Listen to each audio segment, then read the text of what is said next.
Hey everyone, it's Andrew Warner, founder of Mixergy.com, and you and I both know that having a strong online community can help you build a strong and successful internet business. But how do you do that? How do you get a strong community to develop around your site? Well, the interview that I did with Kevin Fischer and Ed Weissman I think will help us learn how to do that. These are two of the top users of a site called Hacker News. Hacker News is a great resource for anyone who's starting an internet company. It's just full of wonderful articles, and sometimes it's even featured Mixergy in there. And I wanted to find out why they're part of Hacker News, why they're such strong and active members of the community. And here's what I learned about community building from this conversation. Number one, the importance of bribes. A lot of times when I talk to community organizers about how their organizations, how their communities grew, they'll tell me that people just found each other. There was just a need for this. But if I dig in deep, I find that there's very often a bribe involved in getting people active. So in this case, Hacker News is part of Y Combinator. And if you're a top user of the site, if you're one of the leaders, you get invited to a special event for startups by Y Combinator. And if you listen to the interview that I did with AJ Vaynerchuk of the t-shirt site, what is it called? Please Dress Me, you'll hear him say that in order to get people to start being members of his community, he gave away t-shirts.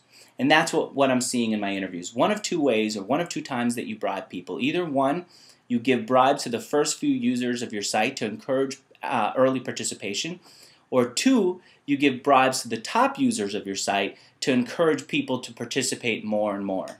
Either way seems to work, and either one I'm seeing is much more used than people are willing to admit. All right, next thing that I learned, the importance of being different when you're building a community. In fact, I say different, but maybe quirky is an important word too. Maybe it's highlighting the things that are odd about your community, I think, is important instead of trying to hide them. So if you downloaded the interview that I did with Seth Godin, actually I didn't do an interview with Seth Godin, I posted a presentation that he gave about his book called Tribes.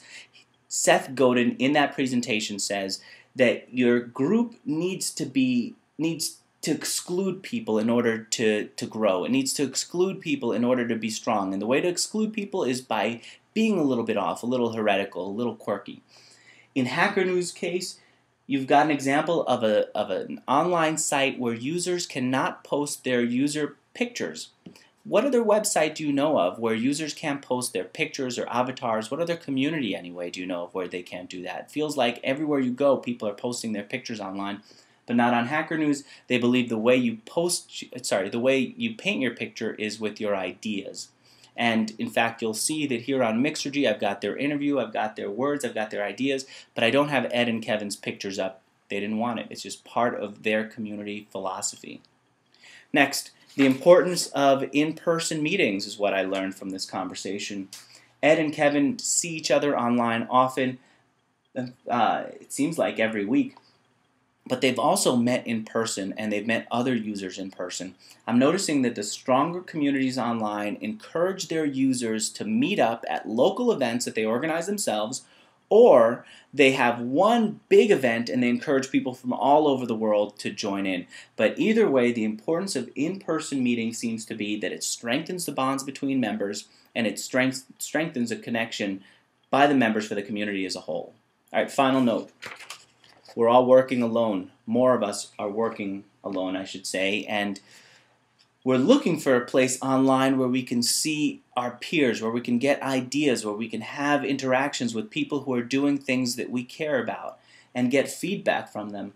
And Ed told me that in this interview, and Kevin agreed with it, and I'm sure if you look at your online community activity, you'll realize that a lot of it is just to reach out to people who are similar to you.